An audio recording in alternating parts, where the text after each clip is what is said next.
Business is still booming for Airbnb in New York City, even though a report last year from the state attorney general found that most of the listings violate the law and take affordable housing off the market for New Yorkers.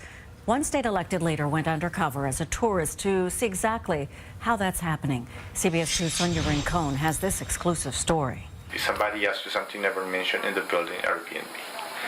Okay. That's Assemblywoman Linda Rosenthal of Manhattan using a hidden camera and getting a leasing agent to admit he didn't really live at the apartment and that it wasn't really supposed to be rented short term. This is supposed to be residential. State law says you can't rent out an apartment for less than 30 days, and if you do, you have to live there and be there. But those aren't the types of places Rosenthal found on Airbnb. Thousands of units that belong in the housing market to rent to New Yorkers are taken off the market and reserved for tourists. And she says the apartments she saw had no evidence of anyone living there. So, in fact, they were hotel rooms. There were no clothes in the closet. There was no food in the kitchen. Karina Trono from Argentina just checked out after a couple of days in an apartment here on West 31st Street. Nobody was living there, and it was like a hotel.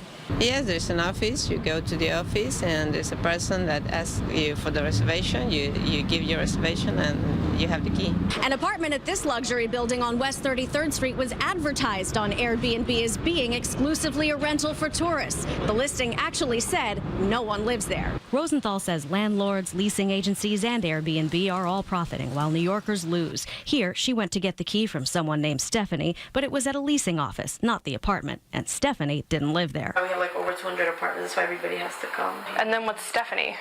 She's an agent.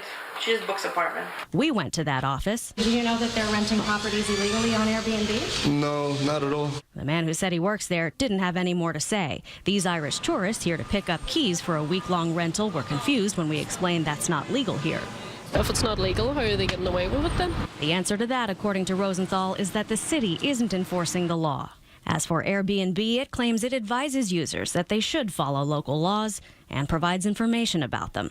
In Midtown, Sonia Rincon, CBS2 News. And Sonia says Airbnb issued a statement saying it does not support people who turn buildings into illegal hotels.